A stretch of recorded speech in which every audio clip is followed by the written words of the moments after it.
الحمد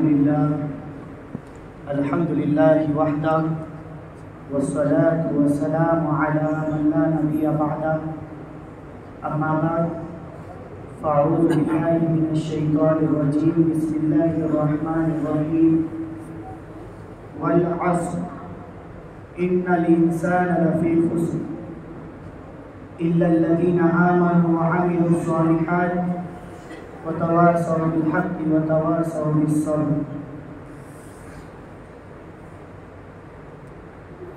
دوستو، بزرگوں، عزیز ساتھیوں،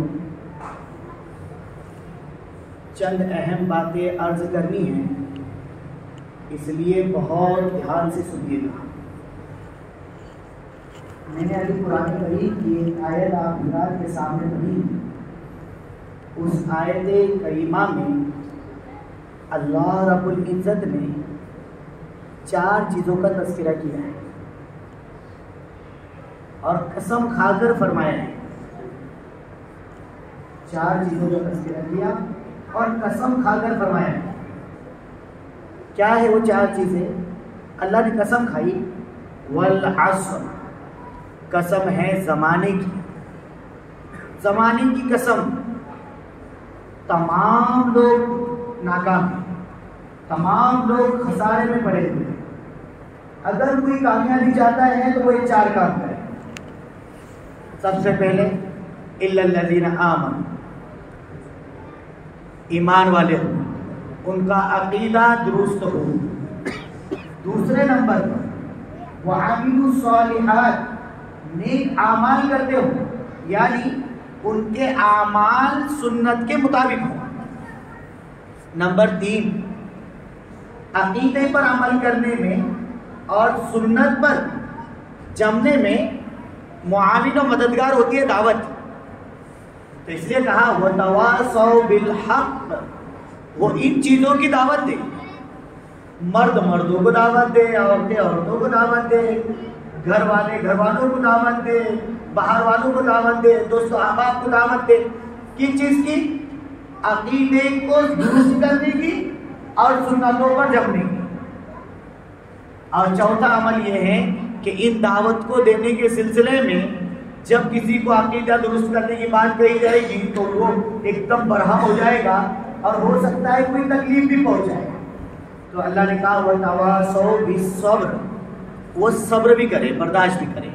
ایک تشریح تو یہ ہے اس کی، ایک ترتیب تشریح یہ ہے کہ سب سے پہلے عقیدہ درست ہو، نمبر 2 پر اعمال سنت کے مطابق ہو، نمبر 3 جو وتواصوا بالحق کی تشریح کی، عقیدے کو درست کرنے میں جو شکوک و شبہات شک کی چیزیں آتی ہیں ان کو دور کرے، ان کا ازالہ کرے، ان کو ختم کرے۔ اور پھر وتواصوا بالصبر، خواہشات کو چھوڑے، صبر نہیں مانا چھوڑنے کی بات ہے، خواہشات کو چھوڑے تاکہ نیک اعمال کی توفیق ہو۔ یہ 4 کام کرنے کا حکم اللہ رب العزت نے قسم کھا کر دیا ہے، کہ قسم کھائی ہے اور پھر ان 4 چیزوں کے کرنے کا حکم دیا، جن میں 2 چیزیں مین بنی۔ نمبر 1 عقیدہ، نمبر 2 سنت کے مطابق اعمال۔ یہ 2 چیزیں اہم بنی، نمبر 1 عقیدہ، نمبر 2 سنت کے مطابق اعمال۔ اور 2 چیزیں اس کے معاون ہوں گی، ان 2 کے لیے، ان کے لیے مددگار بنی۔ لوگوں کو دعوت دیں گے تو اپنا کام کرنا آسان ہوگا، لوگ تکلیف پہنچائیں گے، جو صبر کرے گا تو صبر کے اوپر اللہ کی طرف سے ثواب ملے گا۔ یا شکوک و شبہات آ رہے عقیدوں کے بیچ میں تو اس کو دور کرے گا، یا خواہشات کو چھوڑ کر دین پہ چلے گا۔ تو مین چیزیں بنی 2۔ اگر کامیابی چاہتے ہیں تو ان 2 کو صحیح کرو، ایک تو عقیدے کو درست کرو اور دوسرے سنت کے مطابق اعمال کو اپنی زندگی میں لاؤ۔ یہ 2 طریقے کے اعمال کرو۔ جب یہ 2 طریقے کے اعمال کرنا ہے تو ان میں بھی دیکھا جائے گا کہ اعمال کو کرنا ہے یا عقیدے کو پہلے کرنا ہے۔ تو قرآن کریم کی ترتیب میں تو یہ سمجھ میں آتا ہے اِلَّا الَّذِينَ آمَنُوا، پہلے ایمان، عقیدہ، توحید اس کو بنانا ہے۔ جب آدمی کا عقیدہ درست ہوگا تو اس کے سنت کے مطابق اعمال کامیاب کرنے والے بنے گے۔ ایک آدمی ہے، اس کا نیک اعمال بہت کرتا ہے، نمازیں خوب پڑھتا ہے، حج عمرے خوب کر لیے، زکوٰۃ بھی خوب دے رہا ہے، نیک اعمال جتنے ہیں سب کر رہا ہے، لیکن عقیدے میں گڑبڑ ہے۔ تو یاد رکھیے گا، عقیدے میں ذرہ برابر بھی گڑبڑی ہے تو اللہ رب العزت اس کے سارے اعمال کو، نیک اعمال کو رائگاں کر دیں گے، کوئی کام نہیں آئے گا، اس کے ذرہ برابر اس کے لیے فائدہ نہیں ہوگا۔ لیکن اگر اس بندے نے اپنے عقیدے کو درست رکھا اور نیک عمل ایک بھی نہیں کیا، ایک بھی نیک عمل نہیں ہے، نہ ہی کبھی نماز پڑھا، نہ ہی کبھی کچھ کیا، لیکن اس کا ایک ایمان، اس کی توحید، اس کا عقیدہ بالکل درست تھا، صحیح تھا، تو اللہ رب العزت اس بندے کو جہنم سے بچا کر جنت میں ضرور داخل کریں گے۔ یا تو کسی نبی کی سفارش کی وجہ سے داخل کریں گے، یا اللہ رب العزت اپنے فضل سے اس کو جنت میں داخل کریں گے۔ تو عقیدے کو درست کرنا یہ بہت ضروری ہے۔ اب سوال پیدا ہوتا ہے، عقیدہ کس چیز کا نام ہے؟ عقیدہ کس چیز کو کہتے ہیں؟ تو عقیدہ یہ لفظ عقد سے بنا ہے، عین قاف دال، اور عقد کے معنی آتے گرہ باندھنا۔ بہت دھیان سے سنیے گا، عقد کے معنی ہے گرہ باندھنا، اور جب گرہ باندھی جاتی ہے تو اس کو مضبوط کسا جاتا ہے، اس لیے عقیدت کے عقد کا ترجمہ کیا جاتا ہے مضبوط باندھنے کے۔ اب آدمی اللہ رب العزت کی طرف سے جو احکامات پیارے آقا محمد مصطفیٰ سرور کائنات صلی اللہ علیہ وسلم لے کر آئے ہیں، ان احکامات کو اپنے دل میں جگہ دیں، اور اپنے دل میں جگہ دے کر ان کو اپنے دل میں مضبوط کرے کہ اگر کوئی ٹالنے والا آئے، اس کو ہٹانے والا آئے، کوئی شک پیدا کرنے والا آئے، عقیدے کو گڑبڑ کرنے والا آئے اور یہ کہے کہ یہ نہیں کرنا یہ کرنا ہے، یہ نہیں کرنا یہ کرنا ہے، تو پھر اس کا ایمان، اس کا عقیدہ، اس کی توحید، اللہ رب العزت سے اس کا تعلق یہ مضبوط ہو کہ اس کا دل اس کی طرف ذرہ برابر مائل نہ ہو، اس کو عقیدہ کہتے ہیں، اس کو عقیدہ کہتے ہیں۔ اور اس عقیدے میں اگر بگاڑ پیدا ہو گیا، ذرہ برابر بگاڑ آ گیا، تو آدمی کے نیک اعمال رائگاں ہو جاتے ہیں، اس کے نیک اعمال کا کوئی فائدہ نہیں ہے۔ کہتے ہیں نا، دیکھو عقیدے کو دوسرے الفاظ میں ایمان کہیں گے، ایمان کو دوسرے لفظ میں توحید کہیں گے، یعنی توحید کے اندر اصل میں توحید کا لفظ آتا تو آدمی سمجھتا کہ توحید کے معنی ہے اللہ کے ایک ہونے کو قرار دینا، اور یہیں پر رک جاتے ہیں اور اتنی بات پر لے کر بیٹھ جاتے ہیں۔ نہیں، بہت سارے عقیدے ہیں۔ آپ کو بتاؤ، لا الہ الا اللہ یہ ایک عقیدہ ہے، اور ساری چیزوں کی اصل یہی ہے، لا الہ الا اللہ، کوئی معبود نہیں ہے اللہ کے علاوہ، لا الہ الا اللہ، اللہ کے علاوہ کوئی معبود نہیں، یہ ہے ایمان کا جز، اسی کو توحید کہتے ہیں اور اسی کو عقیدہ کہتے ہیں کہ اللہ کے علاوہ کوئی معبود نہیں۔ اب رسول اللہ صلی اللہ علیہ وسلم نے اس لا الہ الا اللہ کی تشریح کی، تو آپ صلی اللہ علیہ وسلم نے اس کی جب تشریح کی تو ایمان مفصل یعنی 7 چیزیں بن گئی۔ لا الہ الا اللہ کی تشریح آپ نے کی اور یہ کہا آمنت باللہ وملائکتہ وکتبہ ورسلہ والیوم الآخر والقدر خیرہ وشرہ من اللہ تعالی والبعث بعد الموت، یہ 7 چیزیں یہ عقیدہ بنی، یہ لا الہ الا اللہ سے نکلی۔ اب جب یہ 7 چیزیں نکلی تو اس پر علماء نے کام کیا اور حضرت تھانوی رحمۃ اللہ علیہ نے اس کو بڑھایا تو 40 سے 50 تک پہنچا دیا۔ اس کی تشریح کرتے کرتے کتنے بن گئے؟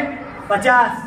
پھر اس کو امام طحاوی رحمۃ اللہ علیہ نے انہی عقیدے کو لا الہ الا اللہ کو بڑھایا تو 105 عقیدے بنا دیے۔ کسی نے اس زمانے میں فتنے کے دور میں دارالعلوم کے استاد شاہ عالم صاحب انہوں نے اس عقیدے کی تشریح کی تو تقریباً 125 سے زیادہ عقیدے بنا دیے. عقیدے اصل سب کی لا الہ الا اللہ ہے، لیکن یہ جو اجزاء الگ الگ ہوتے گئے ہیں ان اجزاء کو اگر ہم سمجھیں گے تو پتہ چلے گا ہمارا عقیدہ کیا ہے. اب میں آپ کو ایک مثال سے بات سمجھاتا ہوں، بہت دھیان سے سنیے گا اور بہت اچھی طریقے سے سمجھیے گا. اب عقیدے کے معنی تو ہم کو پتہ چل گئے. عقیدے کے معنی گرہ باندھنے کے، دل میں یہ پختہ یقین کر لینے کے کہ جو چیزیں رسول اللہ لے کر آئے ہیں وہی اصل ہے. اس کی گڑبڑی، اس میں ذرہ برابر بھی کمی بیشی اگر ہو گئی تو پھر اس آدمی کا ایمان نہیں رہتا، اس آدمی کے سارے نیک اعمال ضائع ہو جاتے. اور آج ارتداد کا دور ہے، روزانہ کارگزاریاں آتی ہیں، لڑکیاں یہ مرتد ہو گئی، وہ مرتد ہو گئی، وہ ادھر چلے گئی، وہ ادھر آ گیا، یہ ادھر بدل گیا. یہ ارتداد کی جو ہوا چلی ہوئی ہے وہ اصل وجہ یہ ہے کہ ہم نے اعمال کو تو سمجھا، ہم نے نماز کو تو سمجھا، ہم نے روزوں کو تو سمجھا، لیکن ہم نے عقیدہ کی چیز کا نام ہے اس کو نہیں سمجھا. اس لیے اپنے بچوں کو بچپن میں آپ عیسائی مذہب کو دیکھیے، ان کے مذہب میں جب بچہ اسکول میں تم اگر ہولی کراس میں چلے جاؤ اور بچے کو کے جی میں نرسری میں داخل کرو، پہلے دن سے وہ لوگ عیسائیت کے اعتقادات اور عیسائیت کے جتنے عقیدے ہیں ان کو ذہن میں بٹھانا شروع کرتے ہیں. مثلا ان کا عقیدہ یہ ہے کہ حضرت عیسیٰ اللہ کے بیٹے تھے. تو اب ہمارا بچہ جس نے جو مکتب میں بھی پڑھتا ہے اور نرسری اور کے جی میں جا کر وہ بچہ وہاں پر پڑھ رہا ہے، جب اس بچے کو مکتب میں یہ بتا دیا گیا کہ حضرت عیسیٰ اللہ کے بیٹے نہیں ہیں بلکہ نبی ہیں، اللہ رب العزت نے اپنی قدرت سے حضرت مریم کے پیٹ میں ان کو داخل کیا اور پیدا کیا حضرت مریم سے بغیر باپ کے سلسلے کے، یہ عقیدہ جب بچے کے ذہن میں ہوگا تو پھر اب بچہ چاہے وہ کے جی میں ہولی کلاس میں چلے جائے یا کوئی سی بھی کلاس کہیں پر کیمبرج میں چلے جائے، بچے کا عقیدہ اب یہ ہوگا جب اس کے سامنے وہ پیش کریں گے حضرت عیسیٰ اللہ کے بیٹے تھے، وہ بولے گا نہیں. کیوں؟ اس لیے کہ اس کو عقیدہ بتا دیا گیا. آج ان عقیدوں کو نہ معلوم کرنے کی وجہ سے اور ان عقیدوں کی کمی کی وجہ سے ہوا یہ کہ جب بچہ پڑھتے پڑھتے انہوں نے اپنا مشن بنایا ہوا ہے کہ یہاں سے عقیدے داخل کرنا ہے. حضرت عیسیٰ 3 میں سے 3 خدا ہے، ان 3 خدا میں سے ایک ہے. یہ عقیدہ بچے کو بچپن سے ڈالتے ہیں. جب بچہ 5ویں 6ٹھی کلاس میں جاتا ہے تو پھر اس کے بعد وہ بچہ عقیدے کو بھول جاتا ہے، اسلام کو بھولتا ہے اور اس کو فالو کرنا شروع کر دیتا ہے. ایک صاحب ہے اورنگ آباد میں، انہوں نے سوگی میں اسکول قائم کیا. وہ اپنے بچے کے ان کے اسکول قائم کرنے کی وجہ بتاتے ہیں، پوری اسلامی تعلیمات پر ماشاءاللہ وہ کام کرتے ہیں. انہوں نے یہ کہا کہ میرے جذبہ اس لیے پیدا ہوا کہ میرا بیٹا کیمبرج میں پڑھتا تھا، اس کو وہاں پر ایک دن میں بیٹھا ہوا تھا گھر میں، موبائل کے اندر یا ٹی وی پر اس نے ایک چیز دیکھی، صلیب بنا ہوا دیکھا. تو اس نے کہا پپا یہ گاڈ، کیا جملہ کہا؟ پپا یہ گاڈ، یہ خدا. میں ایک دم یہ ہو گیا کہ میں دعوت کا کام کرنے والا، میں اللہ رب العزت کے راستے کی محنت کرنے والا، میرا بچہ وہاں جا کر کیا کر رہا ہے؟ میرا بچہ ایک صلیب کو دیکھ کر یہ کہتا ہے کہ ابا یہ گاڈ ہے، یہ خدا ہے. اب بیٹا کس نے بتایا گا؟ اسکول میں میس بتا رہی تھی. اب کہا کہ بچے کو وہاں سے ہٹایا اور اسکول کا ہے، بہت مشہور اسکول میں نام بھی آئے، میں تمہیں نام بھی بتا دیتا. تو یہ ساری چیزیں کہاں سے گڑبڑاتی ہیں؟ یہ عقیدے کی خرابی. ہم اتنے بیٹے ہیں، اگر ہم سے کہہ دیا جائے اسلام کے 2 4 5 عقیدے گنا دو تو ایک بھی گنا نہیں پائے گے. ایک بھی. کیوں؟ اس لیے کہ ہم نے کیا سمجھا؟ بس اللہ ایک ہے، رسول ایک ہے، نماز پڑھو، بس ہو گیا، کام ہو گیا. ہم کو ذرہ برابر اگر ہم غور کریں تو میں ابھی آپ کو صرف ایک جھلک بتاتا ہوں، ایک مثال دیتا ہوں، اتنی مثال کو آپ سمجھیے گا. پہلا عقیدہ بتا رہا ہوں، بہت دھیان سے سنیے گا. اس عقیدے کو سنیے گا اور اس پر عمل کریے گا اور پھر تو آپ خود غور کریں گے. ایسا تو پورا کہ پورا ہمارا ایمان، ہم خود غور کر، ہمارا کو ایسا ڈر لگے گا کہ ہمارا ایمان ہے کہ نہیں ہے. سب سے پہلا عقیدہ، ان اللہ واحد لا شریک لہ، اللہ تعالیٰ اکیلے ہیں، آپ کا کوئی شریک نہیں ہے. اللہ ایک ہے، آپ کا کوئی شریک نہیں ہے. اب علماء کہتے ہیں اس میں توحید کی، اللہ کی وحدانیت کی، اللہ کے ایک ہونے کی دعوت دی جا رہی ہے۔ اللہ ایک ہے، اللہ کے علاوہ کوئی نہیں ہے، اللہ کا کوئی ساتھی اور ساتھی نہیں ہے، اللہ کا کوئی شریک نہیں ہے۔ اب اس کی علماء تین قسمیں کرتے ہیں، کس چیز میں اللہ کا کوئی شریک نہیں ہے؟ تو علماء کہتے ہیں تین قسمیں ہیں۔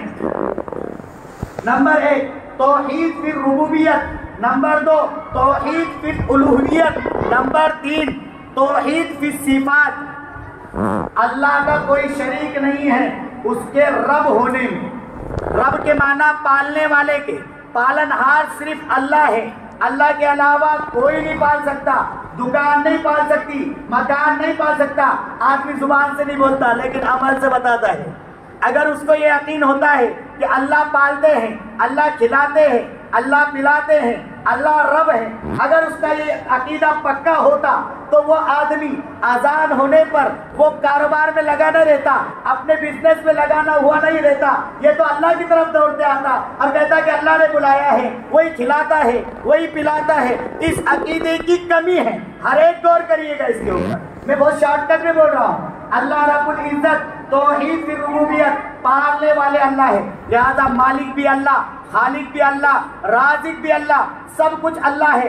الحمدللہ رب العالمین، تمام تعریف اس اللہ کے لیے ہے جو تمام جہاں کا کھلانے پلانے والا ہے۔ نمبر دو پر اللہ رب العزت خالق ہے، اللہ خالق کل شیء، اللہ ہر چیز کا پیدا کرنے والا ہے۔ نمبر تین پر اللہ رب العزت رزق دیتے ہیں، وما من دابۃ فی الارض الا علی اللہ رزقها، جتنی بھی چوپائے چرند پرند دنیا کے اندر چلتے ہیں ان سب کو رزق دینے والا اللہ ہے۔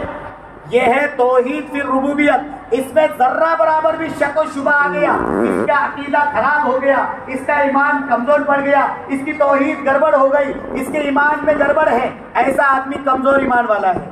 دوسرا لفظ آیا ہے توحید فی الالوہیت، عبادت کے لائق الہ کہتے ہیں معبود کو، اللہ کے علاوہ کوئی معبود نہیں ہے، کوئی معبود نہیں ہے، اللہ سب کچھ کرنے والا ہے، حاضر و ناظر اللہ ہے، حاضر و ناظر اللہ ہے، حاجت روا اللہ ہے، مشکل کشا اللہ ہے، سب کچھ کرنے والا اللہ ہے، اسی کی عبادت کی جائے گی۔ اسی لیے اللہ رب العزت نے کہا اللہ رب العزت سب گناہوں کو معاف کرے گا لیکن شرک کو معاف نہیں کرے گا، شرکت کو معاف نہیں کرے گا۔ کوئی اگر اللہ کا شریک بناتا ہے اللہ اس کو ذرہ برابر معاف نہیں کرے گا۔